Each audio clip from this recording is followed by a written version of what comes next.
మన సబ్స్క్రైబర్ జాల లక్ష్మణ్ ఒక కామెంట్ చేసిండు, ఇలాంటి వీడియోస్ ఇంకా చేయి బ్రో, చాలా మందికి తెలియని విషయాలు చెప్తున్నావు అని కామెంట్ చేసిండు. మన సబ్స్క్రైబర్ కోసం ఇంకొక కొత్త తెలియని కంటెంట్ తీశాను, చూసేయండి. అయితే ఇవాళ ముచ్చట ఏంటిదంటే, మన ఇండియన్ కరెన్సీ దుబాయ్లో ఎట్లా ఎక్స్చేంజ్ చేయాలి, ప్రాసెస్ ఏంటిదో మొత్తం చెప్తా. వీడియో ఎండ్ వరకు చూడండి. నెక్స్ట్ మార్కెట్ పక్కకు మ్యాంగో మార్కెట్ అని ఉంటుంది, దాంట్లో అయితే మనం ఎక్స్చేంజ్ అయితే చేసుకోవచ్చు. మన ముందు కనబడుతున్న కార్ అయితే లక్కీ డ్రాలో పెట్టిర్రు. ఒక్క టోకెన్ 15 dirhams ఉంటుంది. లోపలికి వెళ్ళిన తర్వాత ఎల్ఎం ఎక్స్చేంజ్ అని ఉంది, అక్కడ 1000 రూపాయలకి 28 dirhams ఇస్తా అన్నాడు. ఇంకో ఎక్స్చేంజ్లోకి వెళ్ళినాం ఆల్ఫర్దాన్ అని, అక్కడ 30 dirhams ఇస్తా అని అన్నాడు. లాస్ట్లో ఇండెక్స్ ఎక్స్చేంజ్లో 1000 రూపాయలకు 38 dirhams ఇస్తా అన్నాడు. ఈ 3 ఎక్స్చేంజ్లో దీంట్లో కొంచెం బెటర్గా అనిపించింది, అందుకోసమే ఇక ఎక్స్చేంజ్ అయితే చేసుకున్నాం.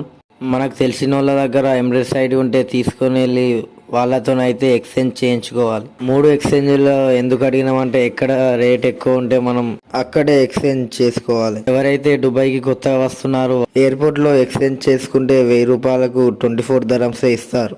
ఎయిర్పోర్ట్లో మాత్రం అయితే ఎక్స్చేంజ్ అయితే చేసుకోకండి. మన ఛానల్ని ఇంకెవరైనా సబ్స్క్రైబ్ చేసుకోకుంటే సబ్స్క్రైబ్ అయితే చేసుకోండి.